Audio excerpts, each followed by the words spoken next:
ನಾಳೆ ನವೆಂಬರ್ 21 ಗುರುವಾರ ಈ ವರ್ಷದ ಕೊನೆಯ ಗುರುಪುಷ್ಯ ಯೋಗವು ಬಂದಿದ್ದು ಅತ್ಯಂತ ಶಕ್ತಿಶಾಲಿಯಾದ ದಿನವಾಗಿದೆ. ಮಾಸದಲ್ಲೇ ಕಾರ್ತಿಕ ಮಾಸ ಶ್ರೇಷ್ಠವೆಂದು ಹೇಳುತ್ತಾರೆ. ಅದರಲ್ಲೂ ಗುರುಪುಷ್ಯ ಯೋಗ ಬಂದಿರುವುದರಿಂದ ಬಹಳ ಮಂಗಳಕರ. ಈ ದಿನ ಮಾಡುವ ಪ್ರತಿಯೊಂದು ಕೆಲಸಗಳಲ್ಲಿಯೂ ಯಶಸ್ಸು ಖಚಿತ. ಅಂದರೆ ಗುರುವಾರದ ದಿನ ಪುಷ್ಯ ನಕ್ಷತ್ರ ಬಂದಾಗ ಅದನ್ನು ಗುರುಪುಷ್ಯ ಯೋಗ ಅಥವಾ ಗುರುಪುಷ್ಯಾಮೃತ ಅಮೃತ ಸಿದ್ಧಿ ಯೋಗ ಎಂದು ಕರೆಯುತ್ತಾರೆ. ಗುರುಪುಷ್ಯ ಯೋಗವು ನಾಳೆ ಬೆಳಿಗ್ಗೆ 6:24 ಮಧ್ಯಾಹ್ನ 3:34 ಇದ್ದು ಈ ಸಮಯದಲ್ಲಿ ಗುರುವಿನ ಪ್ರಭಾವ ಅಧಿಕವಾಗಿರುತ್ತದೆ. ಈ ದಿನ ವಿಶೇಷವಾಗಿ ರವಿ ಯೋಗ, ಅಮೃತ ಸಿದ್ಧಿ ಯೋಗ, ಸರ್ವಾರ್ಥ ಸಿದ್ಧಿ ಯೋಗಗಳು ಬಂದಿದ್ದು ಈ ಯೋಗಗಳಲ್ಲಿ ಯಾವುದೇ ಒಳ್ಳೆಯ ಕೆಲಸ ಮಾಡಿದರೂ ಅಥವಾ ದೇವರ ಆರಾಧನೆ, ಪೂಜೆ, ಪುನಸ್ಕಾರ, ದೇವಸ್ಥಾನಗಳಿಗೆ ಭೇಟಿ ನೀಡಿದರೂ 4 ಪಟ್ಟು ಫಲಗಳು ಅಂದರೆ 4 ಪಟ್ಟು ಶುಭ ಫಲಗಳು ಪ್ರಾಪ್ತಿಯಾಗುತ್ತದೆ. ಇದರ ಜೊತೆಯಲ್ಲಿ ಈ ಸಮಯದಲ್ಲಿ ಮನೆಗೆ ಕೆಲವು ವಸ್ತುಗಳನ್ನು ಖರೀದಿಸಿದರೆ ಅದು ನಿಮ್ಮ ಮನೆಗೆ ಅದೃಷ್ಟವನ್ನು ತರುತ್ತದೆ. ಈ ಗುರುಪುಷ್ಯಮಿ ನಕ್ಷತ್ರವು ಎಲ್ಲಾ ಶಕ್ತಿಯನ್ನು ಹೊಂದಿರುವುದರಿಂದ ನೀವು ಚಿನ್ನ, ಬೆಳ್ಳಿ, ವಾಹನಗಳು, ಎಲೆಕ್ಟ್ರಾನಿಕ್ ವಸ್ತುಗಳನ್ನು ಖರೀದಿಸಿದರೆ ಸಂಪತ್ತಿನ ದೇವರಾದ ಕುಬೇರನು ನಿಮ್ಮನ್ನು ಆಶೀರ್ವದಿಸುತ್ತಾನೆ. ಚಿನ್ನವನ್ನು ಲಕ್ಷ್ಮಿಯ ಸಂಕೇತವೆಂದು ಹೇಳುತ್ತಾರೆ. ಈ ದಿನ ಚಿನ್ನ ಖರೀದಿಸಿದರೆ ಅದೃಷ್ಟವನ್ನು ಹೆಚ್ಚಿಸುತ್ತದೆ ಎನ್ನುವ ಮಾತಿದೆ.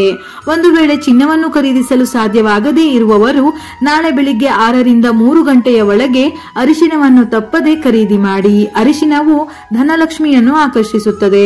5 ರೂಪಾಯಿ ಅರಿಶಿನವು ನಿಮ್ಮ ಜೀವನದಲ್ಲಿ ಅನಿರೀಕ್ಷಿತ ಅದೃಷ್ಟವನ್ನು ತರುತ್ತದೆ. ವಿಶೇಷವಾಗಿ ಗುರುಪುಷ್ಯಮಿಯ ದಿನ ಅರಿಶಿನವು ಜೀವನದಲ್ಲಿ ಅದೃಷ್ಟವನ್ನು ಹೆಚ್ಚಿಸುತ್ತದೆ. ಈ ದಿನ ಯಾವುದೇ ಹಳದಿ ಬಣ್ಣದ ವಸ್ತುಗಳನ್ನು ಖರೀದಿಸುವುದು ನಿಮ್ಮ ಮನೆಗೆ ಅದೃಷ್ಟವನ್ನು ತರುತ್ತದೆ. ಅದರಲ್ಲೂ ಗುರುಪುಷ್ಯಮಿಯ ದಿನದಂದು ದೇವರ ಫೋಟೋ ಅಥವಾ ವಿಗ್ರಹಗಳನ್ನು ಖರೀದಿಸಿದರೆ ಸಕಲ ದೇವರ ಆಶೀರ್ವಾದ ನಿಮ್ಮ ಮೇಲಿರುತ್ತದೆ. ವ್ಯಾಪಾರದಲ್ಲಿ ಹೂಡಿಕೆ ಮಾಡಿದರೆ ದುಪ್ಪಟ್ಟು ಲಾಭ. ಮನೆಯಲ್ಲಿ ಯಾವುದೇ ಸಮಸ್ಯೆ ಇದ್ದರೆ ನೀವು ಗುರು ಮತ್ತು ವಿಷ್ಣು ಸಮೇತ ತಾಯಿ ಲಕ್ಷ್ಮಿಯನ್ನು ಆರಾಧಿಸಿ ಪೂಜಿಸಬೇಕು. ಇದರಿಂದ ನಿಮ್ಮ ಎಲ್ಲಾ ಸಮಸ್ಯೆಗಳು ಪರಿಹಾರವಾಗುತ್ತದೆ. ನಾಳೆಯ ದಿನ ಸ್ನಾನದ ನೀರಿಗೆ ಚಿಟಿಕೆ ಅರಿಶಿನವನ್ನು ಹಾಕಿ ಸ್ನಾನ ಮಾಡಿದರೆ ಅಗಾಧವಾದ ಸಂಪತ್ತು ದೊರೆಯುತ್ತದೆ. ಈ ದಿನ ಹಳದಿ ಬಣ್ಣದ ವಸ್ತ್ರವನ್ನು ಧರಿಸಿದರೆ ಅದೃಷ್ಟ ವೃದ್ಧಿಯಾಗುತ್ತದೆ. ಇದರ ಜೊತೆಯಲ್ಲಿ ವಿಷ್ಣು ಹಾಗೂ ಲಕ್ಷ್ಮೀ ದೇವಿಯನ್ನು ಪೂಜಿಸಿ.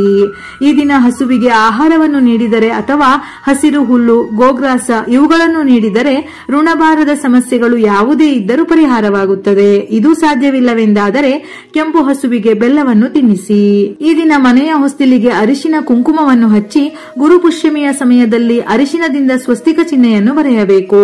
ಸ್ವಸ್ತಿಕ್ ಚಿಹ್ನೆಯಲ್ಲಿ ದೇವಾನುದೇವತೆಗಳು ನೆಲೆಸಿದ್ದಾರೆ. ಈ ರೀತಿ ಮಾಡುವುದರಿಂದ ಹಣದ ಸಮಸ್ಯೆಗಳು ಏನಿದ್ದರೂ ಎಲ್ಲವೂ ನಿವಾರಣೆಯಾಗಿ ನಿಮ್ಮ ಮನೆಗೆ ಒಳ್ಳೆಯದಾಗುತ್ತದೆ. ಕಡುಬಡತನವಿದ್ದರೂ ಲಕ್ಷ್ಮಿಯ ಅನುಗ್ರಹದಿಂದ ಕುಟುಂಬದ ದಾರಿದ್ರ್ಯವೆಲ್ಲವೂ ದೂರವಾಗಿ ಸಕಲ ಸೌಭಾಗ್ಯ ಹುಡುಕಿಕೊಂಡು ಬರುತ್ತದೆ. ಈ ದಿನ ದೇವರ ಮನೆಯಲ್ಲಿ ಲಕ್ಷ್ಮಿಯ ವಿಗ್ರಹ, ಫೋಟೋ ಬಳಿ ಅಥವಾ ಲಕ್ಷ್ಮಿಯನ್ನು ಧ್ಯಾನಿಸಿ ದೀಪವನ್ನು ಬೆಳಗಿ ಪೂಜಿಸಿದರೆ 1 ವರ್ಷವಿಡೀ ಆರ್ಥಿಕ ತೊಂದರೆಗಳಿಲ್ಲದೆ ಅಷ್ಟೈಶ್ವರ್ಯವನ್ನು ಹೊಂದುತ್ತೀರಿ. ನಾಳೆಯ ದಿನ ಓಂ ನಮೋ ಭಗವತೆ ವಾಸುದೇವಾಯ ಎಂಬ ಮಂತ್ರವನ್ನು 108 ಬಾರಿ ಜಪಿಸಿದರೆ ಬಹಳ ಶ್ರೇಷ್ಠ. ಈ ದಿನ ಗುರುಪುಷ್ಯಮಿ ನಕ್ಷತ್ರದಲ್ಲಿ ಕನಕದಾರ ಸ್ತೋತ್ರವನ್ನು ಓದುವುದು ಅಥವಾ ಕೇಳುವುದು ನಿಮ್ಮ ಕುಟುಂಬಕ್ಕೆ ತುಂಬಾ ಒಳ್ಳೆಯದು. ನಾಳೆ ತುಳಸಿ ಗಿಡದ ಬಳಿ ದೀಪವನ್ನು ಹಚ್ಚಿ 3 ಪ್ರದಕ್ಷಿಣೆ ಹಾಕಿದರೆ ಗುರುವಿನ ಸಮೇತ ದೇವತೆಗಳನ್ನು ಪೂಜಿಸಿದಷ್ಟೇ ಪುಣ್ಯಫಲ ಸಿಗುತ್ತದೆ. ಗುರುಪುಷ್ಯಮಿ ಯೋಗದಲ್ಲಿ ಚಿನ್ನ ಕೊಂಡರೆ ಕ್ಷೇಮ, ಮನೆಯಲ್ಲಿ ಲಕ್ಷ್ಮೀದೇವಿ ನೆಲೆಸುತ್ತಾಳೆ ಎಂದು ಪುರಾಣಗಳು ಹೇಳುತ್ತವೆ. ನಾಳೆಯ ದಿನ ಚಿನ್ನ ಖರೀದಿಸಿದರೆ ಅಕ್ಷಯ ತೃತೀಯ ದಿನ ಚಿನ್ನ ಖರೀದಿಸಿದಷ್ಟೇ ಶ್ರೇಷ್ಠವೆಂದು ಹೇಳುತ್ತಾರೆ. ಈ ಸಮಯದಲ್ಲಿ ಚಿನ್ನ ಖರೀದಿಸಿದರೆ ಹಣವನ್ನು ಆಕರ್ಷಿಸುವ ದುಪ್ಪಟ್ಟು ಫಲಗಳು ಪ್ರಾಪ್ತಿಯಾಗುತ್ತದೆ. ಇದರ ಜೊತೆಯಲ್ಲಿ ನಾಳೆ ತಪ್ಪದೆ ಸ್ವರ್ಣ ಗಣಪತಿ ಮಂತ್ರವನ್ನು ಪಠಿಸಿದರೆ ನಿಮ್ಮ ಮನೆಯಲ್ಲಿ ಯಾವುದೇ ದೌರ್ಭಾಗ್ಯವಿದ್ದರೂ ನಿವಾರಣೆಯಾಗಿ ಮುಂದಿನ ದಿನಗಳಲ್ಲಿ ಚಿನ್ನ ಖರೀದಿಸುವ ಅವಕಾಶಗಳು ಕೂಡಿ ಬರುತ್ತವೆ. ಇದರ ಜೊತೆಗೆ ವಿಷ್ಣು ಸಹಸ್ರನಾಮ ಅಥವಾ ವಿಷ್ಣು ಚಾಲಿಸವನ್ನು ಪಠಿಸಿ.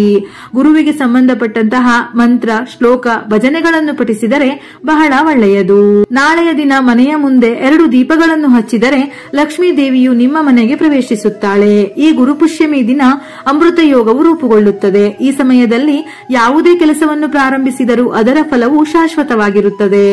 ನಾಳೆಯ ದಿನ ಭೂಮಿ ಖರೀದಿ, ಭೂಮಿ ಪೂಜೆ, ಹೊಸ ಕಚೇರಿಯ ಸ್ಥಾಪನೆ, ವಾಹನಗಳ ಖರೀದಿ ಇಂತಹ ಯಾವುದೇ ಒಳ್ಳೆಯ ಕೆಲಸವನ್ನು ಮಾಡಬಹುದು. ಆದರೆ ಮದುವೆಗೆ ಸಂಬಂಧಪಟ್ಟಂತಹ ಕೆಲಸವನ್ನು ನಾಳೆಯ ದಿನ ಅಪ್ಪಿತಪ್ಪಿಯೂ ಮಾಡಬಾರದು. ನಮ್ಮ ಹಿಂದೂ ಧರ್ಮದಲ್ಲಿ ಶ್ರೀಯಂತ್ರಕ್ಕೆ ಹೆಚ್ಚಿನ ಶಕ್ತಿ ಇದೆ. ಗುರುಪುಷ್ಯಮೆಯ ದಿನದಂದು ಶ್ರೀಯಂತ್ರವನ್ನು ಖರೀದಿಸಿ ದೇವರ ಮನೆಯಲ್ಲಿಟ್ಟು ಪೂಜಿಸಿದರೆ ಕುಬೇರನ ಕೃಪೆಯಿಂದ ನಿಮ್ಮ ಮನೆಯ ಸಂಪತ್ತು ಕ್ರಮೇಣವಾಗಿ ಹೆಚ್ಚುತ್ತದೆ. ಶೀಘ್ರದಲ್ಲೇ ನೀವು ಧನವಂತರಾಗಬಹುದು. ನಾಳೆಯ ದಿನ ತಪ್ಪದೆ ಬಡವರು, ಅಗತ್ಯವಿರುವ ಜನರಿಗೆ ಆಹಾರ, ಬಟ್ಟೆ, ಹಣ್ಣು ಇತ್ಯಾದಿಗಳನ್ನು ದಾನ ಮಾಡಿ.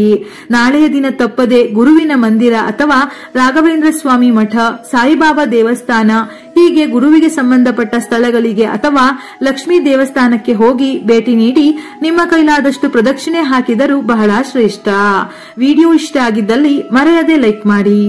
ಹೆಚ್ಚಿನ ಮಾಹಿತಿಗಳಿಗಾಗಿ ನಮ್ಮ ಫೇಸ್ಬುಕ್ ಪೇಜ್ ಅನ್ನು ಫಾಲೋ ಮಾಡಿ.